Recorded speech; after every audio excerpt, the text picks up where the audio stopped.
Hello, in this video, I will show you how I run SAP BW on top of SAP HANA database. Okay. As you can see my screen, I have two virtual machines installed. The first one is Windows Server 2008, which is for the SAP BW application server, and the second one is Linux Enterprise, which is for the SAP HANA database server. Okay. First, let's have a look at the Windows Server 2008.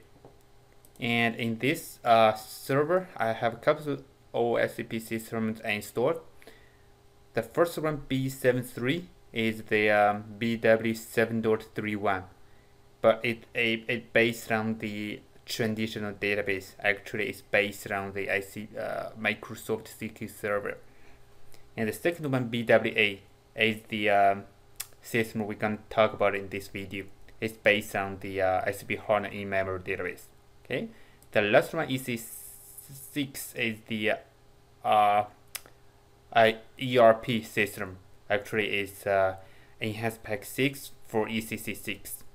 Okay, and then we can go to the Linux to have a look at the HANA database server.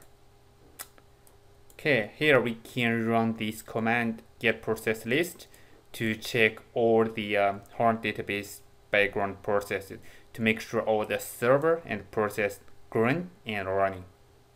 As you can see here, all the servers and process are green and running. Okay, and you can also go to the system monitor to check the resource usage. Let me enlarge this screen so we can have a clear look. Here we can see how much memory I allocate to this virtual machine and how much memory is already consumed by the system. Okay, here I have around 16 gigabytes memory allocated for this virtual machine, and it's consumed 8 gigabytes. Okay, and I also allocate some swap file for the virtual machine because sometimes it's not sufficient to have 16 gigabytes for the HANA database. So in order to complement the physical memory, I increase the swap file to another 17 gigabytes. So in case the system needs more memory, we still have enough memory to run it.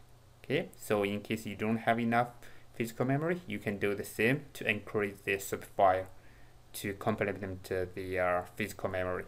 Okay, because I have already started the BW server, as you can see here, the status is green.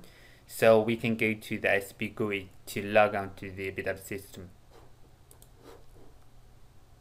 Yeah, I have the BW7.3 on HANA, so I double click, then I log on.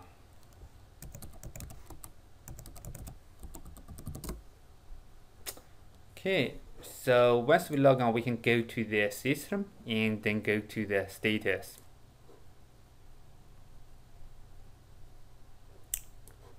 Yeah, we can see the database system is HDB. Actually, it's the HANA database system ID, and this is the HANA database release version, and this is SID and the system number, and this is my HANA database host name. Yeah, this is schema, the BW schema corresponding to the HANA database. Okay. Yeah, you can see this is my kernel release. This is whatever, and this is my IP address, and this is my DB release.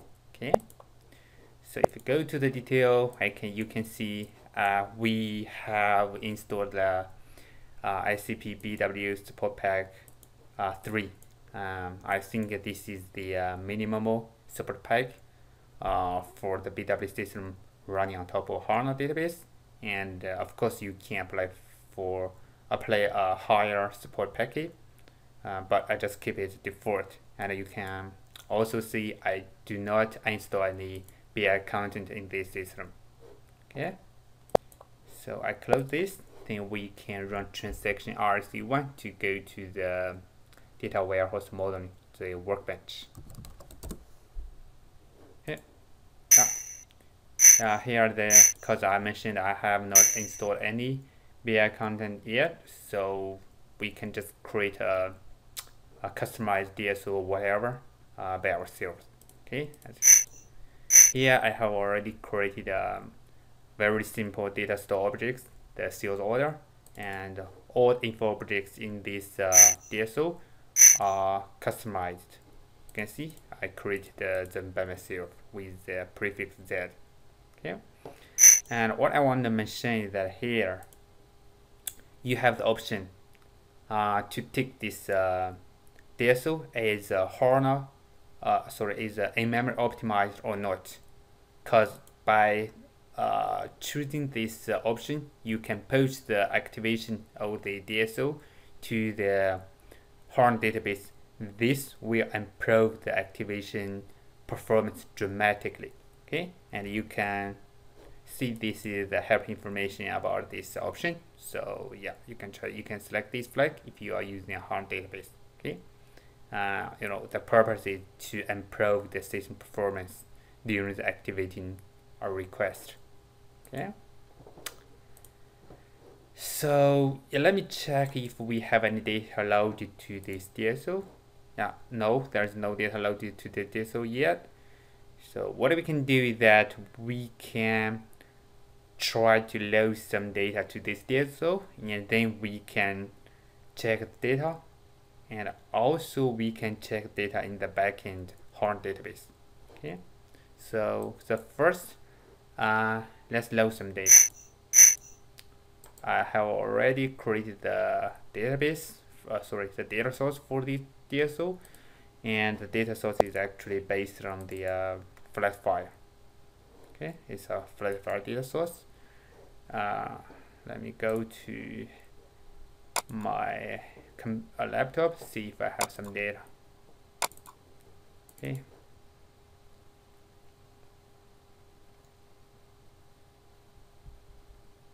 Here we have a CSV file. It's nothing but just very simple data file I created by myself just for the demo purpose.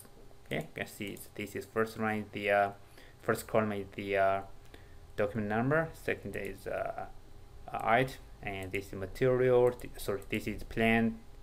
This is material. This is a created date, and this is the quantity. Okay, so nothing special, just a very Euro flat file we used in the BW upload. Okay, so I close this one, then I try to load this flat file to this in-memory data store object. Okay, this one. Yeah, I go to this info package, I go to the extraction, and then I choose the flat file. Okay, so I go to start directly.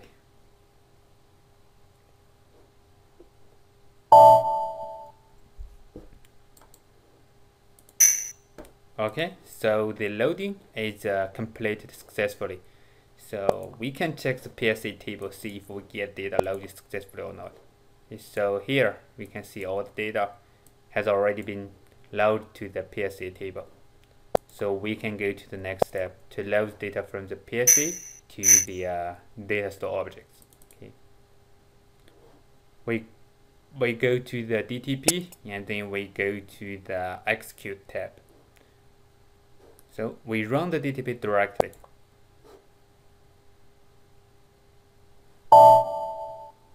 I choose yes to monitor process. Okay, so you can see we have around 202 data records loaded to this data store object. And the last step, we need to activate the data to make the data available in the active table and also for reporting purpose.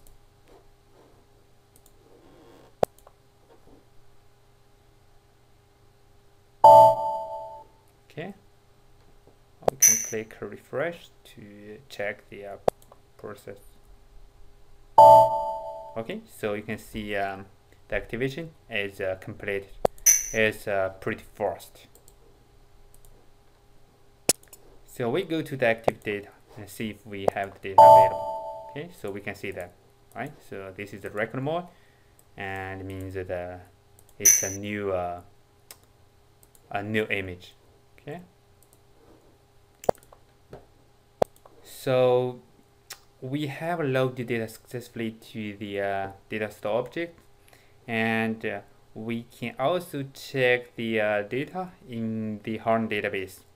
By doing that, we have go to the SAP HANA Studio.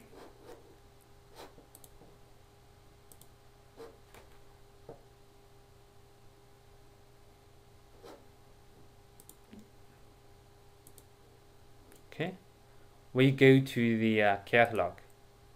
Then we can see this schema. Remember, we have the schema in the BW. I go to the system status, and here this is the owner, and this is actually the BW connect to HANA database user, and also corresponding schema here. We can search the table.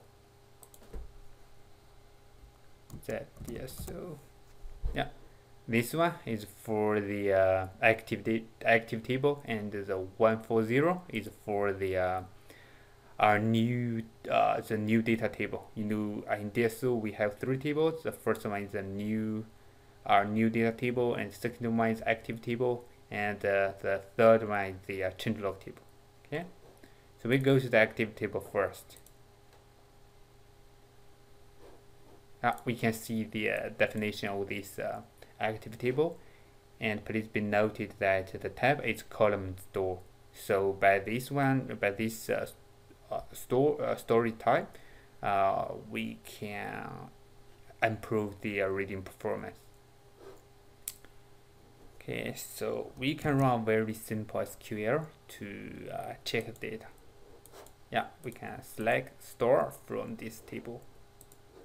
Okay, so it's no connection to database, so I copy this statement, I close this one, and then I choose the schema again, and I choose the SQL.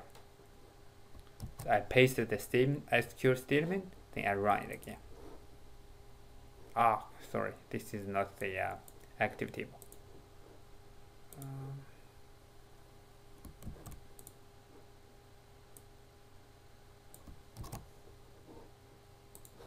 Yeah, here we have the same data as we see in the SAP GUI, the front-end tool.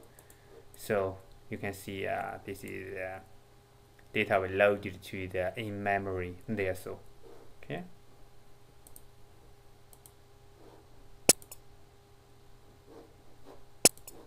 Okay, we check it again. And also you have another table for the changelog, I believe. We go to the column view here. This is the changelog table. And we can go to the front-end tool. We can check the changelog table to here. See, this is a changelog table. You can see the same technical name between the SAP front-end tool GUI and the SAP HANA Studio. Alright, I go to the SAP GUI and I run.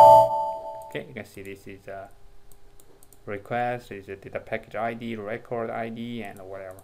Okay, so yeah, that's all about this video, and thanks for watching. So